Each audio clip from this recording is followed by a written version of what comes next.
Hey, it's Brian Rose. Welcome to everybody here at Miami Crypto World. It's great to be here. We got a great guest coming on shortly. Just quickly, a little bit about me. I'm Brian Rose. I'm the founder and host of London Real and the DeFi Academy.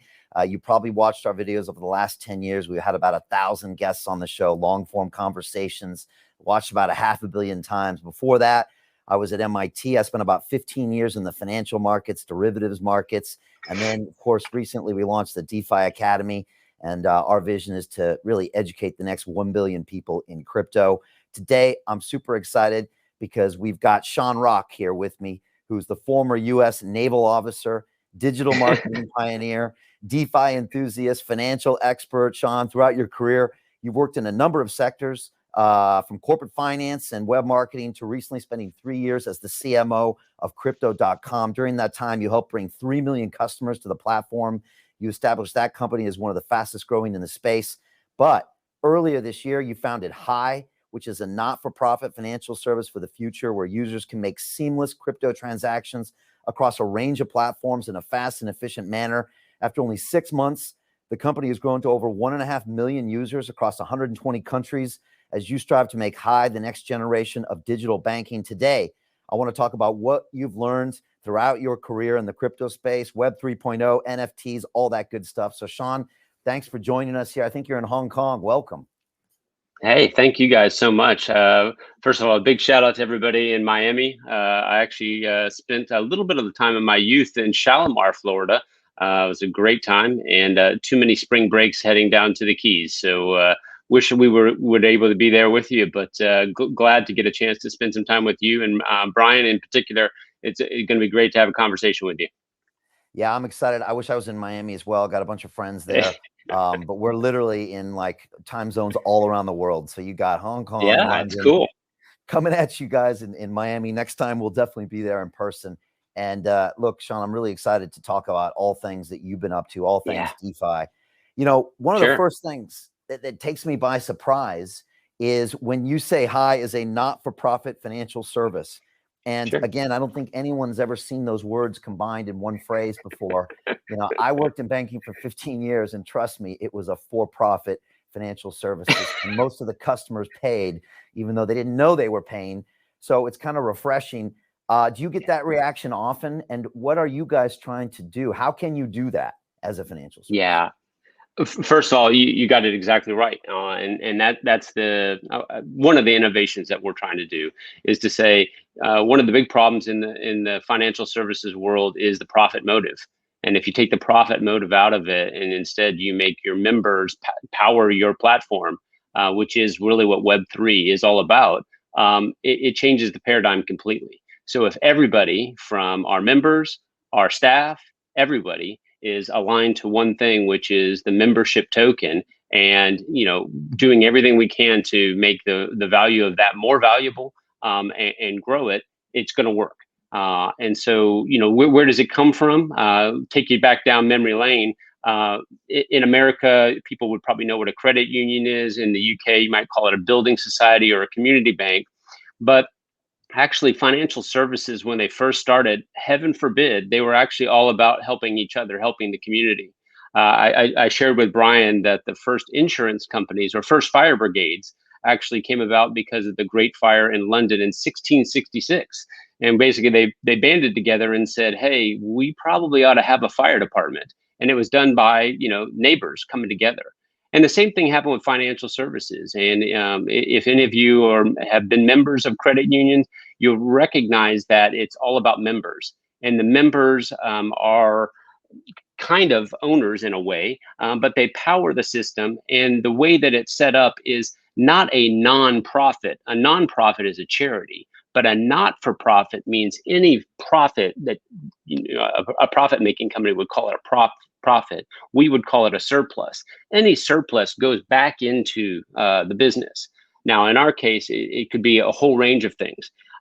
One of which would be we improve the membership benefits, such as the rates that are offered, the perks that we offer, those things. And then something quite specific to crypto. A number of you have seen a number of platforms that have decided that they would take a certain percentage of their profits, let's say 25% in the case of Binance, and they would buy back the token and then burn it. In our case, we're taking the business model to the extreme. Why don't we take 100% of what we have in surplus and either give it back to the community, the members through the membership value, or do just that, buy back some of the tokens and burn them. This is so exciting because we're watching kind of Web 2.0 become Web 3.0, where, a company's mission statement is to, burn the profits and give them back to the users, customers, and owners. It's amazing to watch. I think, Sean, I had one of my guests on recently that said, look at the return on equity of the 5 major global banks. It's like somewhere between 12 and 16% return on equity. And yet look at your savings account. You're lucky to get 1%. Maybe you can talk a little bit about how the values just aren't aligned when it comes to our banking sector. They don't treat the customers the way they treat the shareholders. And there's something inherently wrong with that. Yeah, I think, we can look at it and, people can complain about banks, but again, it's the nature of a for-profit and also a public company. Shareholders are knocking on the door saying, show me the money. And that's a lot of pressure. I've been in corporate finance and you as well. We know what that means. And what that means is that the motivations and the decisions are not necessarily made in the best interest of the customers. In fact, customers and users, this type of terminology just doesn't make any sense because it's all about profit extraction. How much can I take from them? In telcos, they talk about the average revenue per user. So you're extracting from people instead of saying, hey, I'm providing a service. These are part of my community. We're working together to build something special. And I think that is a different mindset. So what we've looked at, we even have a little kind of manifesto video that kind of talks about it. But actually, I wouldn't put just the banks in that area. I would put also the data companies that have been the heroes of Web 2.0. With all this UGC content, people have been able to share with their friends and do all those things. But at the same time, somebody's making a profit off of selling ads all around us. And your data, you are the product. I think that whole mindset is something that should not persist. And that's what kind of led me to say, hey, I think there's a different way to do this. There's some business models that are from the past and from the present. We need to bring them together and make something new that actually solves these issues. Yeah, and I think language is really important. And I think it was you, Sean, that mentioned that word user is something that's kind of used by Web 2.0 companies and also kind of drug dealers, to refer to people they're exploiting. It's not like a customer or a shareholder or a community member. And I guess it's important to kind of remember that, this whole Web 2.0 to 3.0, I always try to explain this to my students in our DeFi Academy and to people on the show. My best explanation is take Facebook, for example. Again, incredible company at the time, came along, provided all this access. We got to meet all of our old friends from high school and realize we didn't need to talk to them every week. We also got to, upload all of our pictures and connect. But ultimately, the ones that got wealthy were, Facebook shareholders. And the one in control is kind of Mark Zuckerberg as he takes the company now into the metaverse. But unfortunately, we didn't really profit from that. We didn't own it. And Lord knows we're not making the calls on what happens with that information. And Web 3.0 is where we can actually be a part of this. We can own our own data. We can decide what happens to it. We can decide the future of the community and blockchain. And it's a very exciting space. But I think a lot of people are still getting their head around it. Do you find that, Sean? Yeah, I think most definitely people are getting their heads around it because they didn't expect anything else. I think if I could just kind of close out that one point about the community banks and those things, I think the challenge that they all had was the fact that scaling from a technology perspective wasn't possible. So they were only in one little locale, and they were doing great work in a small locale. And the idea is that technology today gives us a chance to actually take that out. A crypto community, on Telegram. We've been blown away by the response that we had. I'll give you an update. We are actually celebrating our 6-month anniversary, and we're at 1.7 million users. And so it's pretty mind blowing to see that. And then the community, we're already at almost 100,000 people on our various Telegram channels. So it's been quite amazing from that perspective. Yeah, that's impressive growth. I kind of want to jump into some of those numbers, but yeah, just to finish, I mean, I'm in London here, and I think the Metropolitan Police was started off as just a group of people to keep citizens safe, and then they finally created an organization, and they created all this stuff. But it started off as a community effort. We have building societies here in Britain. It started off, I think, as a bunch of people coming together to find a way they could buy houses together, right? Yes. And source credit. So again, a lot of these things had good intentions. Like you said, maybe they didn't scale or scale internationally. I mean, even in America, we only had national banks as recently as 30, 40 years ago. And then they became these global behemoths. And again, I worked in the banking sector for a long time. Banking does a lot of good things, but also it's time for someone to, I think, just try to disrupt it, because everyone wins in the end. Let me talk about your user growth, because I was on the front page of your website, i.com, and you guys have a really funny graph there. You kind of show high user growth compared to like Ethereum and Bitcoin. And I mean, 6 months in, there's a lot of users. I know you go directly to like a WhatsApp and Telegram interface. That was obviously a real conscious decision you guys made. Maybe not to go on, obviously, to a website, or maybe even to an app. Is this the new way to interact with customers? How are you finding this? How does this change the game? Yeah. No, I kind of mentioned the first innovation, the idea of not-for-profit financial services. The next one was I spent many years trying to get people to download apps, both in the corporate world and at crypto.com. And the funnel that a marketer has to go through all of that for, downloading it, opening it, all of those things. It's a rather expensive process if you have a marketing funnel, meaning that people drop off at each level. And so the thought was, we had done some research into the status of really what chatbots are capable of doing. And in this case, Facebook for Business with WhatsApp had some functionality. Telegram clearly has some functionality. And so we said, well, what if we didn't have a funnel, but just everybody who came in could become a member right away? And so that's what we went about doing. And so the idea is that literally you go to our website. You can use hi.com/Sean if you want, and you basically, that's the invite link. You click into whichever of the chat apps that you want to use, and it's literally 2 seconds. You confirm your phone number and you pick a nickname, and then you're a member. And that kind of speed is the thing that starts the process right. If you'll allow me, the next part of it was an innovation, which was, how can we incentivize people to go to the next step that they need to do, which ultimately are things like KYC and all the kind of necessary requirements currently in the centralized world, and just so that that we are compliant. First of all, look and find the best provider that you can that can help you with that, but then make it dead simple. But incentivize people to do it. So our approach is, and that goes to the brand is white in color. It's not dark and scary. It's welcoming. And if you say hi, you answer a question each day, we'll give you a high dollar. And so suddenly every day you're coming in to answer a question, and it starts to build up. Doesn't sound like much, but after a couple of weeks, it's $14. And you're like, that's interesting. And then, hey, I want to go ahead and get those, because we the way we've done it is, hey, give us some time to build out the platform. We lock those for a year. So if you complete KYC, a year passes, we're giving you that money. And so not only 365 days that you could earn, but the next part of it is how to do a referral program on steroids. And the idea is that if you refer your friends, you get half of whatever they get. And all the way down. And so the opportunity is for people. We have a number of members who have, been able to get out to their groups and their communities, and that's how you've been able to see this groundswell. We'd love to, expand and continue to grow. We look at this as saying, 1 million going on 2 million is great, but our ambitions are well beyond that. We want to be in the, in the space of a PayPal at like 400 million.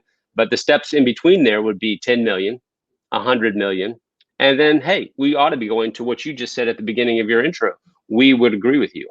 1 billion people need to have this, and they need to have access to services like DeFi that they've never had. And the good news is it's all on their phone. They don't have to go anywhere. They don't have to do anything crazy. So Yeah, I hope that gives you a sense of the way that we've tried to bring together a bunch of different streams in something innovative. Yeah, look, Miami Crypto World, you just got an education in web marketing. I'm telling you. You can turn off the rest of the conference, because what you just got in the last 5 minutes, Sean, I mean, it's like gold. And again, Sean, you spent a lot of time in this web marketing space. I actually want to get your thoughts on some of the emergence of all that with the iPhone as well a bit shortly. But these are some really important messages that a lot of startups and even blockchain startups could take advantage of right now. And the beautiful thing that I can see what you're doing, Sean, is that since you started, okay, call it late, since you started in 2021, you're not stuck into old protocols, old paradigms, et cetera. And again, I'm seeing that also even in the blockchain space. I mean, I'm talking to someone like an Avalanche who started 18 months ago, and they could see what Ethereum got wrong. And by starting later, they actually were able to outpace it. You all started this year and already saw that maybe we don't even need an app, which is crazy, because you probably made your bones in the app business and doing all that stuff. And to throw that out the window and just ask an honest question, say, wait a second, is this a friction we don't need? And then also this referral piece. Lastly, you touched on the gaming aspect, which is a fascinating piece that no one's really talking about. I guess it's part marketing, but it's also when does marketing become gaming, become onboarding?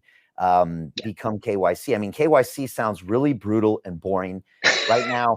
Like all my Academy members, I said, look, you got to set up centralized exchanges. It's the only way we know now to get, chunks of fiat into the on-ramp into DeFi. Have a few, because they might go down or get banned. But once you're on there, then you can play around in the world. But most people are grinding their teeth. They're angry about it. It usually represents everything they don't like about DeFi. But you're instead gamifying it. And I think this is a really important place in the future. I was speaking to one of your fellow city mates, Yat Siu of Animoca Brands.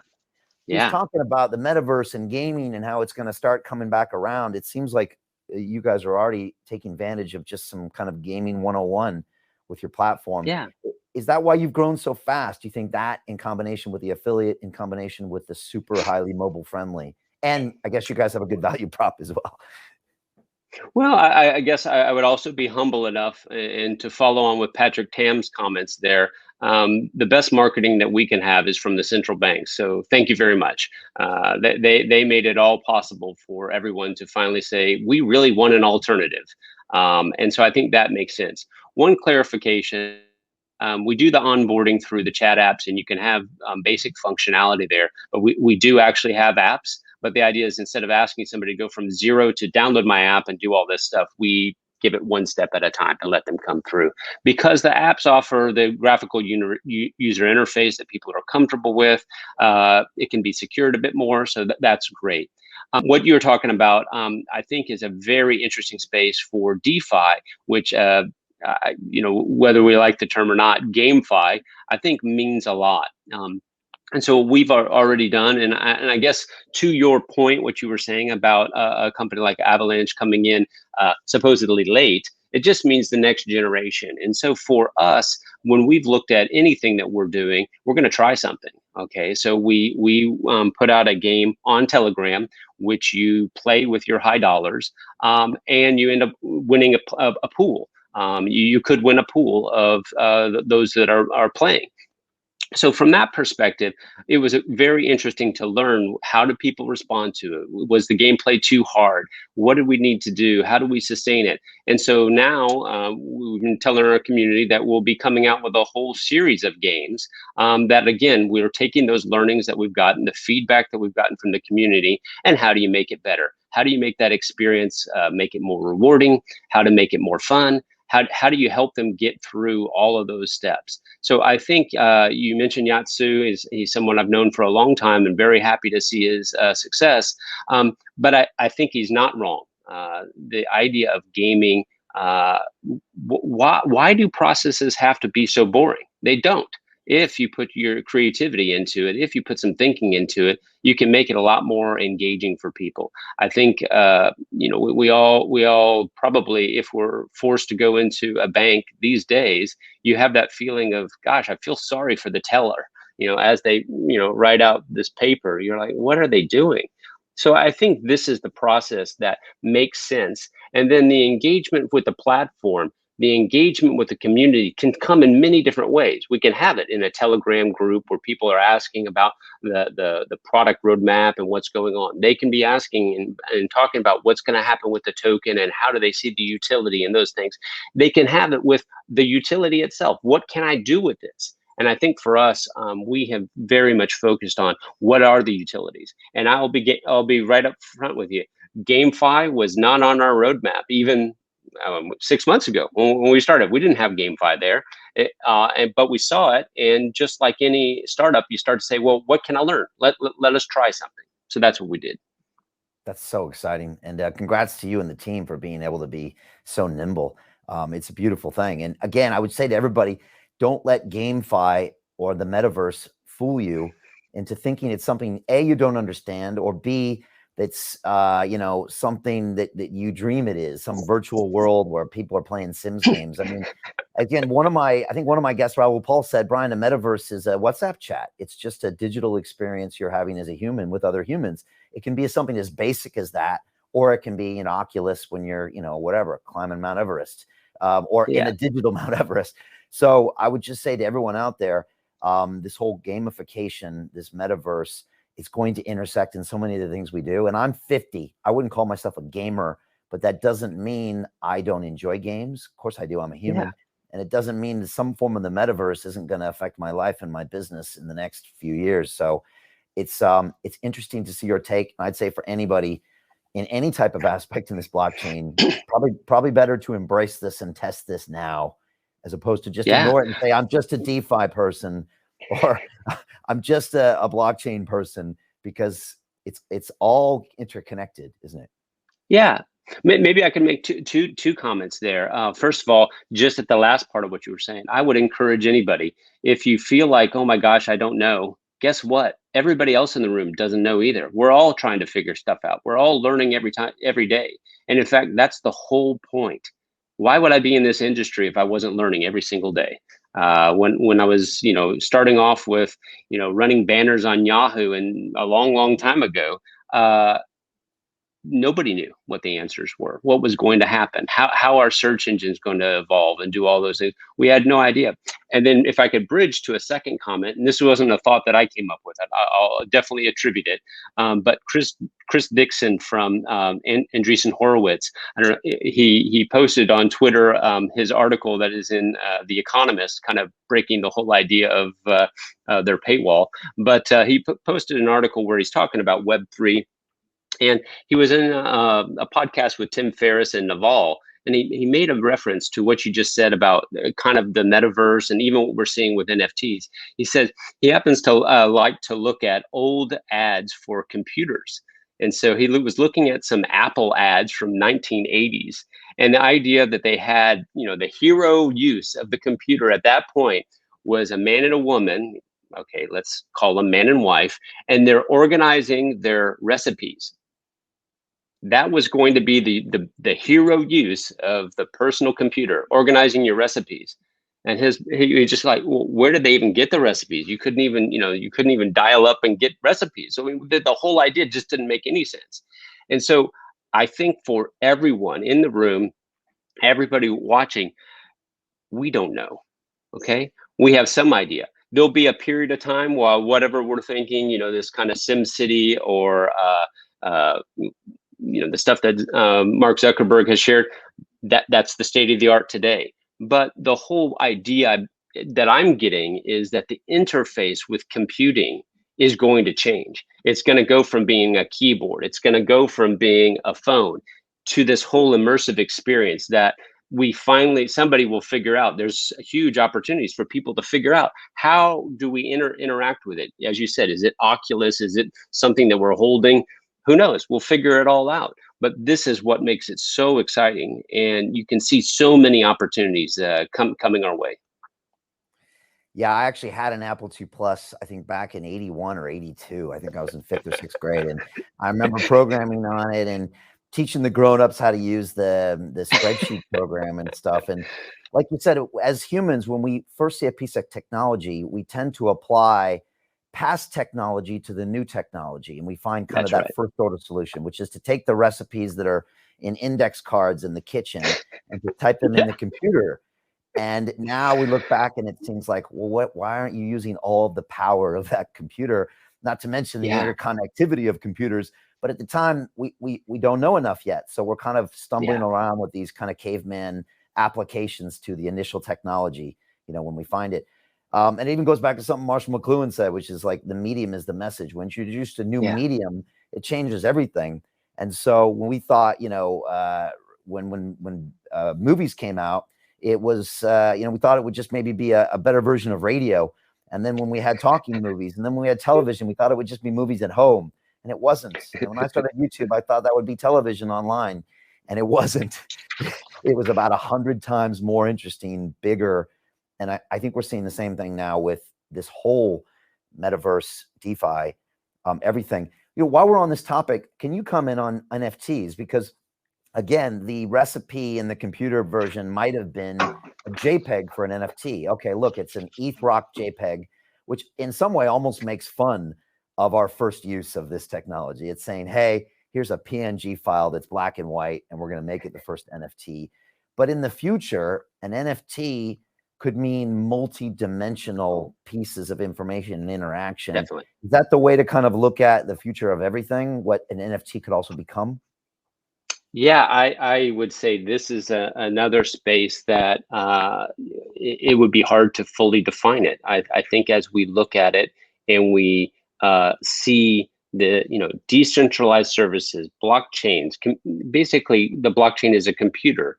And now with NFTs, okay, sure. What we're seeing right now is the generation of CryptoPunks and those type of things. But it's going to go a lot further than that. And the idea that whatever you create, you can be directly compensated for it. I think again, Chris Dixon, many other people have been talking about this, how this is going to totally disrupt a whole bunch of industries, not just, let's call it the art industry. I think that would probably be probably the smallest, but it will have a massive impact. But just think about how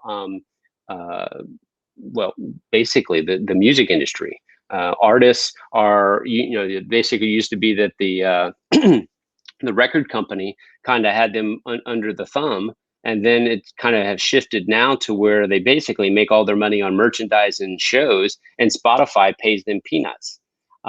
Same thing when you look at YouTube, Web 2.0, centralized platform.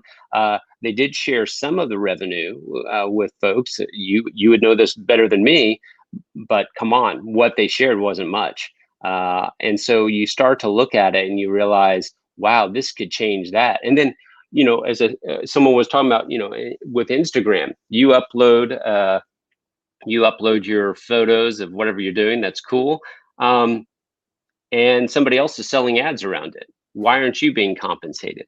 So this whole idea, I think, I don't think we really know yet. But I think the idea that because the computer is involved and the ability in particular, I think the smart contract that's being put onto things like CryptoPunks, that when it's sold on, that a portion of the proceeds goes back to the creator. There it is. That's just brilliant.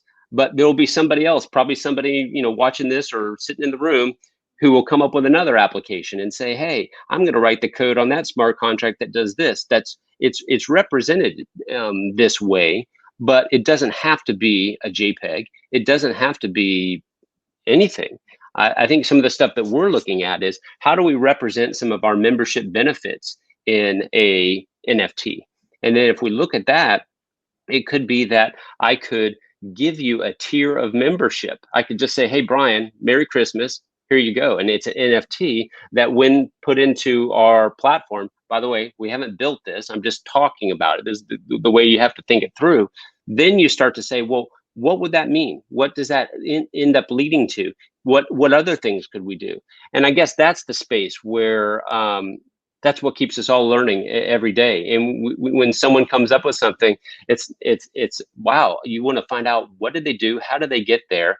And then your brain will start to try and connect it with other ideas and say, how do I push this even further? Yeah, two things I want to comment on there. First of all, that relationship of artists with their fans, subscribers, Yeah. consumers, it's something, that really needs re-examining. Also, look at most of the famous artists who have their work displayed in Louvre or here at the National Gallery in London. Most of them died broke, depressed, sometimes with their ears cut off because they never actually made money on their art. Did Yeah. they? I mean, no Yeah. matter what a Picasso was worth, most of these people never saw any of that revenue. So even in Yeah. the initial phases of NFTs, we see a way of rewarding the artist for every transaction. What a concept, right? That they would get a few Yeah. percent when their work appreciates. That's one really interesting thing. The second is that NFT is perhaps maybe even something as basic as owning your own data. It's quite a concept. And again, Yeah. I think I was talking to you're a fellow Hong Kongi in there who said, it's kind of, we've had digital colonialism. We've given our data Mm. to Web 2.0 services, and now they sell it back to us. You don't own Yeah. the Instagram photo, Facebook does, and now they sell advertisements around it. Last year, my YouTube channel of 2 million subscribers, nearly 8,000 videos, was nearly deleted. And I would have had the videos on a hard drive here, but their place in people's lives and mindsets and search engines with the comments, that would have disappeared. And I had no Yeah. control over that. And Yep.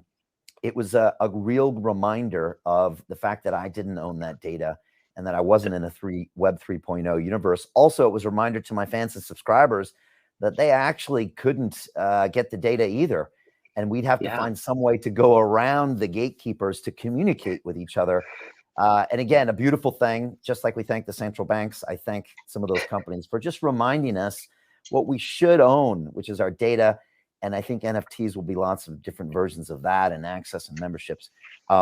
It's super exciting. I want to just jump back Yeah. to hi.com. Can you tell me Yeah. about some of those 1.7 million customers? I don't know, locations, aims, wants, dreams. And again, that's a lot of customers, Sean. Just want to say, I've had people like, Nexo in here who've been in the business for a while. They got 2 million customers. I got other people with, 500,000 customers. I mean, that's a lot of customers to rack up. Yeah.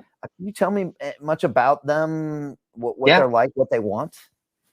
Yeah, well, so this is an interesting one. First of all, we call all of our customers members because they're members, and I think the way that we've looked at it is, by all means, there are some folks that are attracted by, in effect, free money, but I think it's much more than that. In fact, it is people are buying into.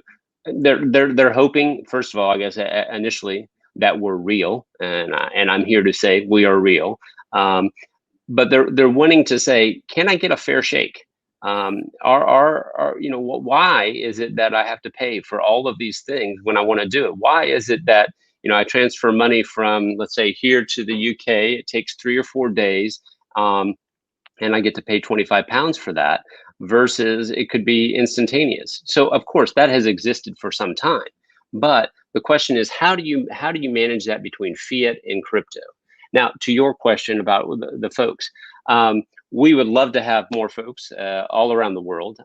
Initially, I think it actually started from just a few people, the founders. We sent it out on May 10th to our connections. So yes, there were some of my friends in the U.S., but also a lot of friends in Asia, a few folks scattered through Europe. And it's kind of built from that.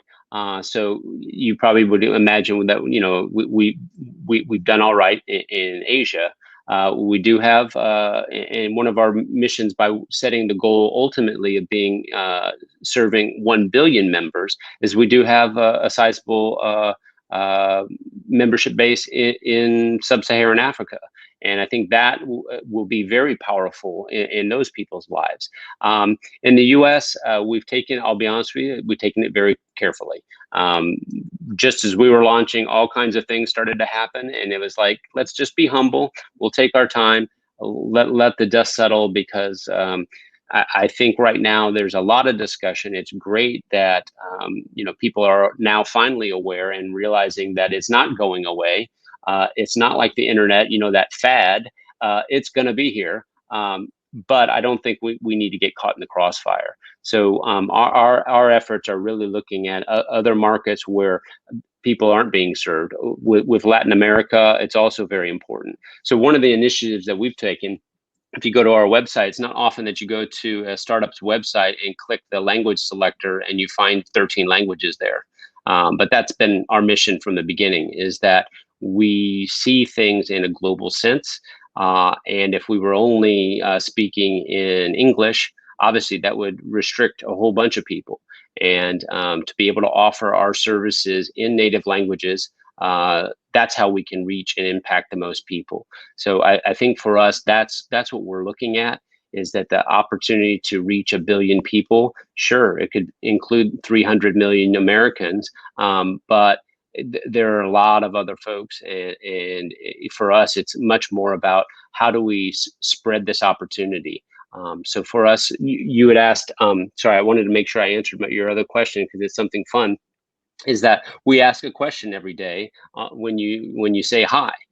So in the chat bot or in the app, you can answer a question. And what we're doing, again, we don't want this to be creepy. We ask a bit of funny questions, something that'll put a smile on your face. But every so often, we might be asking you, hey, what streaming service do you like?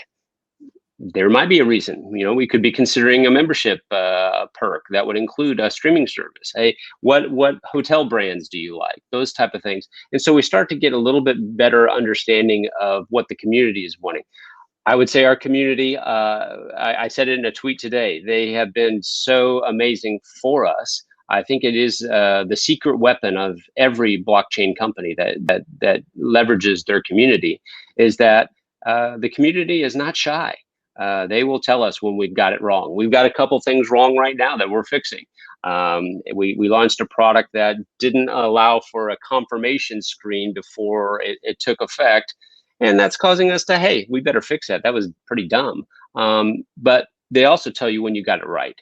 And I think that's the fun part, is when people are excited and they're feeling like they're part of it, because guess what? It's not a feeling. They are part of it. That we are listening to what they have to say. And I think that is just a completely different paradigm than any corporate company. So I think that's kind of the way that we look at it. Our community is very, very special to us. Yeah, I appreciate you clarifying that. And using language is a big difference. I mean, a member, that language alone sets up your interaction very different with those people.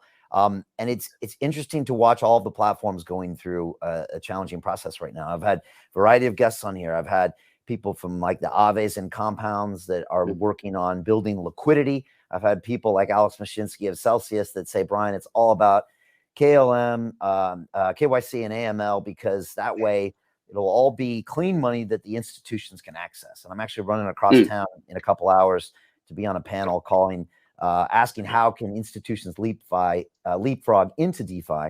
And, again, a lot of people think that when you have all of the users properly KYC'd, that's the best way to get those institutions in. Of course, you got other people that say, bring the liquidity and we'll build bridges. So I know Aave and Compound are building bridges into the community. We're going to see what happens. I think everybody wants more clarification. I had Silvio Micali on last night, a professor at MIT who runs Algorand. And he said, Brian, and he's good friends with Gary Gensler. They both taught at MIT, in 2018 when Gary was at Sloan. And he said, we just need clarification from the regulators. And he said, I think we should have some basic tests. Is there consensus on the protocol? Is it cost efficient, the protocol? Is there scalability on the protocol? And again, we're seeing lots of questions around that. So I understand how you guys are approaching it. I think we're all kind of opening our eyes and watching it and hoping that the states will kind of lead with some specificity around regulation. We're going to see what happens. I want to quickly dip into a little bit of your background, because I think it could be really valuable for us. First of all, what did you learn and see of 3 years at Crypto.com from 17 to 2020? Obviously, you grew that company massively. You were there, in marketing, I think as a CMO. What did you learn from that, and what can you tell us? Well, first of all, hats off to the Crypto.com team. I'm very proud to have contributed to that. And to see their success now is just very gratifying. I think it started with the founders. The founders had worked previously together, and I think that's a very important point, that they had a spread of capability, and then they started to build their team on top of that. I joined shortly after the ICO of what was then MCO, when it was called Monaco, and very quickly started to getting involved with listings and a whole range of things, but really the product development. And I think the thing you just mentioned, Alex Mashinsky, and his point on what I would call compliance. I think the success factor for Crypto.com really was compliance and user experience, and putting those two together. Not sure which one goes in which order, but there were many times because of the compliance, we weren't the first ones out, and it was painful. Yeah, of course. Those people in the Crypto.com community back then would recognize that. We took it a little slower than some people would have, but I think one of the key things for entrepreneurs to understand, and I hope it's a takeaway for everyone, is really not blowing yourself up is actually success. And what I mean by that is there are so many things, I call them landmines. You could step on a landmine and it's over with. If you can be a little bit smarter about it and hopefully build your team so that you have enough people with experience to look for where's that problem area, you stay away from it, and then you're able to power through. So going through crypto winter in 2018 and 19 was no fun, for sure, and having to go through all of the hoops that were necessary to be able to bring a crypto-based debit card to the market. I mean, a hell of a learning experience. So I think for me, at a personal level, it was, again, this idea of learning every day, things that I didn't know, people I didn't know. And you just start getting to know people and know things, and you start to see it, and then you're contributing and things are growing. And for that to see where they've taken it now, and fortune favors the brave, and Matt Damon and UFC and everything. Hey, it's helping us all. I think that's the thing that I think is most important. The phrase that was used in terms of cryptocurrency in every wallet as being a vision, I think that helps the whole industry. And in fact, I think that's what the crypto industry, not just the crypto community, does very well, is everyone's trying to lift the whole industry up. And the work that they're doing, as well as folks, obviously there in Miami, FTX, doing a lot of great work and spreading the word, people like Binance, these all help to make it possible for companies like ours to move forward. And I think the drive towards mass adoption is not done by any means, and we look forward to contributing in our own way.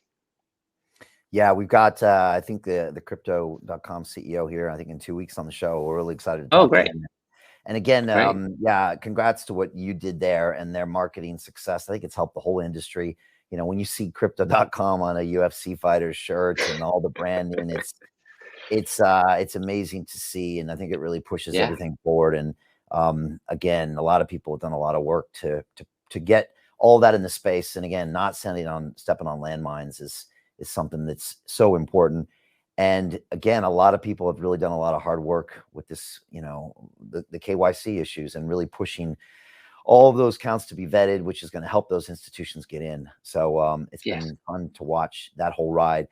Take me back a little further, because you've been in this game for a long time, Sean. And I think you even commented on the fact that when the iPhone came into existence, obviously it really changed the world.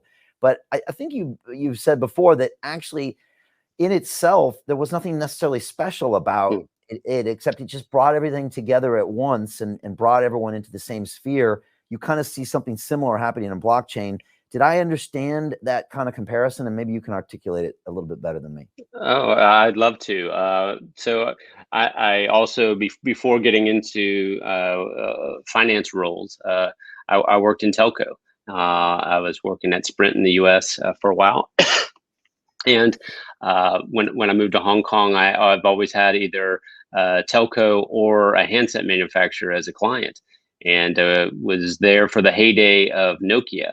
And Nokia had so many cool products in R&D, but they didn't bring them to market. And you saw that when, excuse me, when Steve Jobs was actually releasing the iPhone in that great presentation. I mean, he was a master of presentation, but the phone itself actually didn't have that much. It had that reality distortion field around it where we could all imagine what it was going to be. But the fact that the Gorilla Glass worked and you could just touch it and the keyboard would work. And then when people had it in their own hand, if you remember, it wasn't even a 3G phone. It came later that it was a 3G phone. So, I mean, not many of the things were really fully capable. But by bringing those together and saying, hey, it's a communicator, it's the internet, it's all of these things in one, suddenly people finally saw, hey, a smartphone is something that I need. Yeah, I watched that presentation back recently, and you watched Steve show the phone off, and I mean, he must be the best actor in the world because he's so nonchalant about it, and he does the whole thing. And what he's got like celebrities, he's calling up on the phone with his address book and all this crazy stuff. It's quite a bit of showmanship, and maybe we'll look back as that as one of the most pivotal moments in human history when it comes to technology adoption. Because Steve sold us on the concept of all these things being in one. As a concept, really, like you said, Steve was also famous about bringing products to market sooner than they should have been and sometimes broken. But also, that's sometimes what creates great innovation, right? I think you have to. And I think even in this space, I think that's one of the things that when I first got into the space, it was pretty scary. We're shipping something, but it's not quite perfect. But if we get it out, then we can fix it and make it better. I think those are the kind of mindset that is almost counterintuitive, but it also drives the team. When you're launching something and you want to make it as strong as possible, then you'll make those improvements. Yeah, we need deadlines as humans somehow. It does rush things forward. But then again, like you said, with landmines in the blockchain and things being around forever, it just makes it a challenging place to navigate for sure. And again, a lot of young, new talent, a lot of young, new investors in old school financial paradigms and markets that are volatile. It brings in, well, what can I say? It's an amazing party to be in. There's a lot happening here for sure. Tell me a little bit about your plans, I think, in High and a lot of other companies to kind of ultimately transition into what's known as a DAO, like a decentralized autonomous organization. I think this is, in theory, what a lot of blockchain protocols want to do. But again, doing it is another thing. And we haven't seen a lot of successful transitions. Just tell me about your thoughts on that. Maybe even explain it to some people that don't understand and how you guys are thinking about it. I think, again, if you think about, where the power has resided for all this time in these centralized things, whether we're talking about money, we're talking about telcos, we're talking about music, we're talking about any of these things, the ability to, whether you call it democratize it or basically put it back in our hands, has a lot of complexity. And when you look at the nature of blockchain, and particularly decentralized services, an internet that doesn't go down. Yeah, the internet doesn't go down. It may go down in a country or it may go down in one place or another, but it doesn't go down because it's a network. That mindset starts to, if you start to permeate it, and I think even back to Satoshi Nakamoto's white paper, that thought has been going on for a long time. And computer scientists have been looking at this, but it becomes something more than just a mathematical theorem. The question is, how can you actually start to put this into place? And I think that the term is called governance, governance tokens even, but governance is the way that how can you run a company? So currently, the way that companies are supposed to be run is that a public company, shareholders have a board of directors that they elect, and then the board of directors are supposed to act on their behalf. But it could be that the decisions are actually given to the shareholders and let them vote.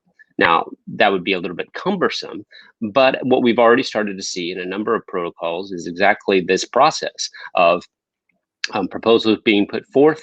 There's a way to vote basically using the tokens, and all of this is transparent, immutable, all of the characteristics that we want to have, so that there's no hidden agenda or something else going on there.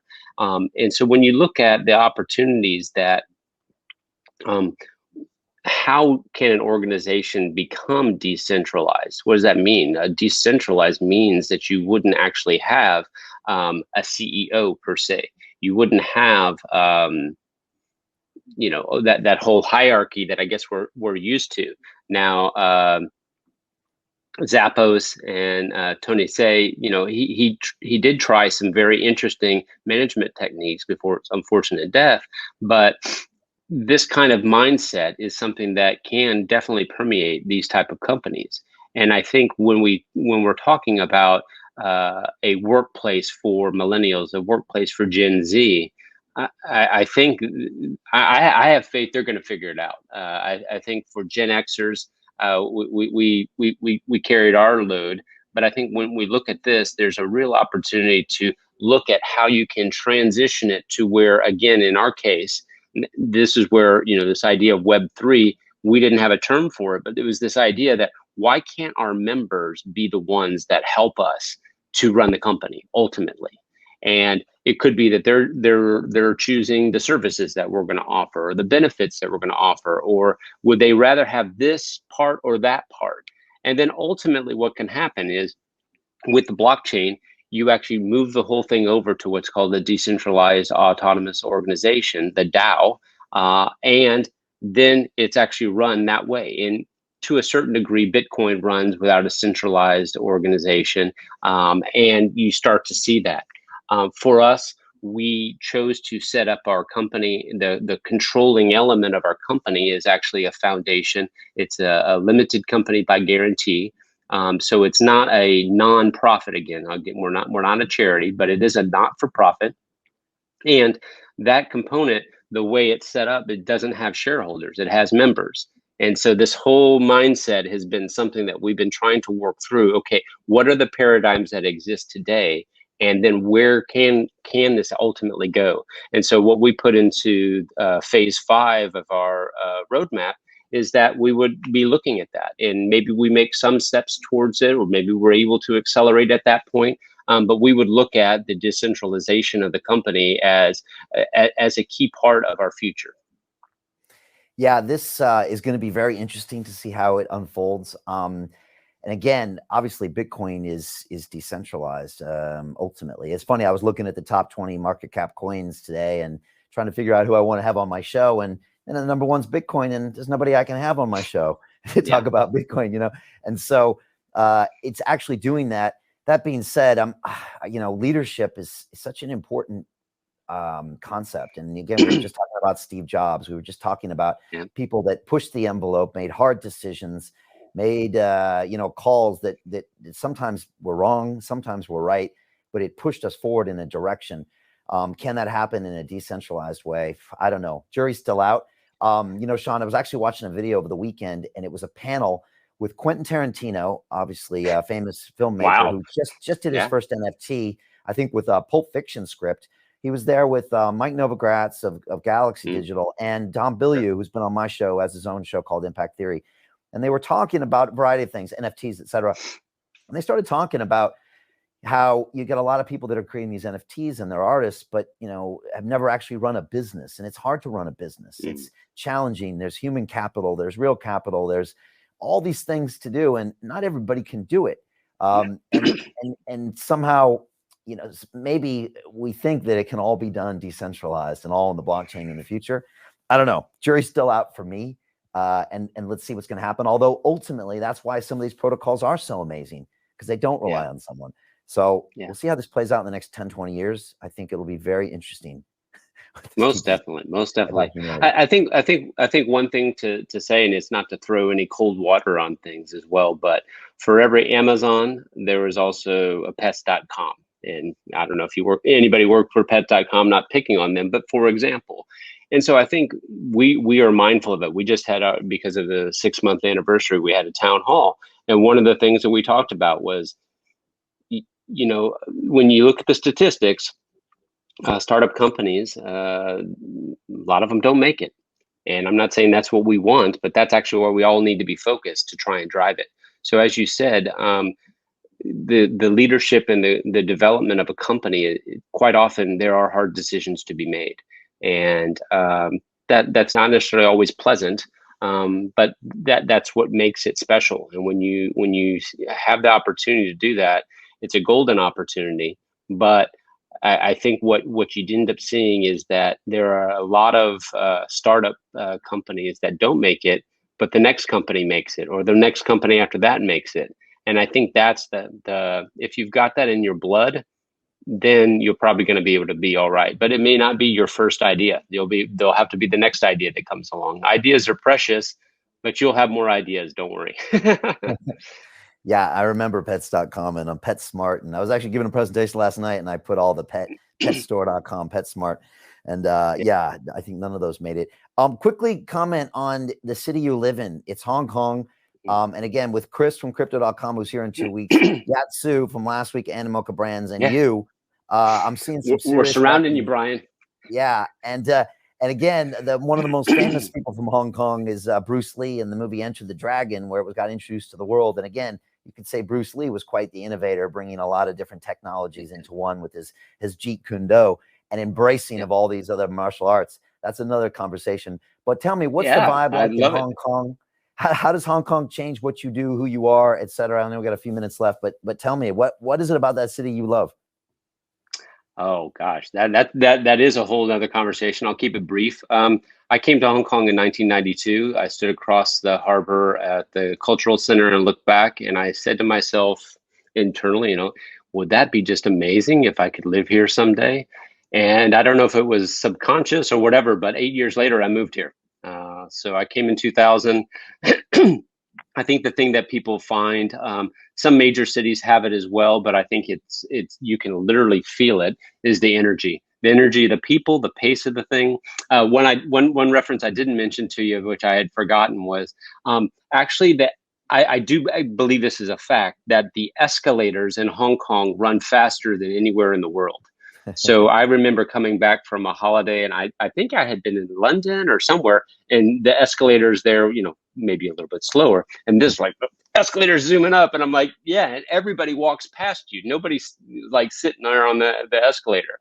And so I think that pace, a trading port where commercialism, capitalism really has been, the part of the making of the whole place. I think as we see the future and where technology has led us, there have been, our own share of pets.coms, people trying to do things that haven't worked, but there are a lot of innovative ideas. There's a friend of ours, a guy named Danny at Prenetics. So this is one of the companies that came up with all the testing for the PCR tests for COVID. Now, he and his team had been working on DNA testing, and I've been involved with some of the stuff similar to maybe like a 23andMe that you would understand maybe in the US or elsewhere. And they had been doing that, but they pivoted immediately with COVID and got into the PCR testing. They partnered with some people, they shared their information, and they've been able to really have a successful business. So I look at Hong Kong as that kind of spirit. People who work really hard, very smart thinking, and then really connectors, bringing folks together.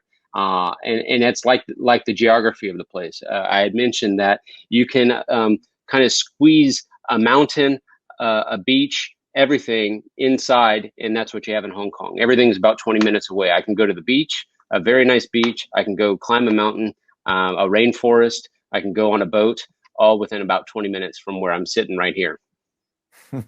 It's an intense place. My mom took me there, I think, in '84 when I was 13, and I went back 20 years later. It's a lot happening. It's intense. And again, you don't survive there unless you have something that works or that adds value. That's one thing that's for sure. Cool. Sean, final thoughts. I think we had a couple minutes left here for people that are tuning in here, just on the future of High and just future of blockchain, things that you think people should just, remind themselves of going forward. Yeah. Well, I think for us, our initial phase is the centralized approach. And I'm not saying that that's where we want to end up, but we are trying to help with mass adoption. I think what's different about us from a lot of crypto companies is that we are trying to also answer the fiat side. So initially for fiat services, transferring money, offering foreign exchange, you need to have licensed banking partners. And so we will go down that route. Ultimately, obviously, we'd like to have our own licenses and manage that. And then on the crypto side, obviously, that's where the lot more interesting innovations are. And I think that leads to a whole range of things that we've seen from a lot of the industry leaders recently, where they've come into a range of derivatives, whole range of things that are coming down the pike. I think we'll see that. But then our mission is that we have made it easy for people to get on board. We're addressing what they have as fiat. We give them access to something that they want, which is yield. Okay, so having a product like our earnings product, where somebody who I think all of us have got about 0.01% or maybe even negative percent on our deposit interest. Now you're able to, with a stable coin, get reliably 8, 10, 12%. And obviously with our own token, we can offer something even higher, up to 40%. But this kind of thing, I think, will actually move people. And again, we thank the central banks for, this crazy mismanagement, but that leads the opportunity. So with that on board, then people are now ready. They're comfortable. They've experienced all this. Now they're ready for introduce them into DeFi more properly. And then that can then lead to, I think, just a mountain of innovation that we're just scratching the surface. And that's everything from, as we talked about, GameFi, NFTs, all of those things are going to be part of it, plus something else that we'll talk about next month. I'm sure there'll be another iteration of it. And so I think if anybody's feeling like they're late to the game, or, oh, I should have been there in 2017 or 2018, we're just at the very beginning. My goodness gracious. My team gives me a joke. I think they're going to come up with a meme of me saying that. We're just at the very beginning. But this whole journey, I think we're all going to just love. There'll be twists and turns. It'll be scary sometimes, but it'll be exhilarating at the end. And I think that's the thing that we just need to keep everybody fired up. We really wish that we could be there in Miami. I'm not able to travel. You mentioned Hong Kong. We have a 21-day quarantine if I go to the US, even though I'm vaccinated. So until that changes, I'm going to be sitting here. But I really look forward to getting back out.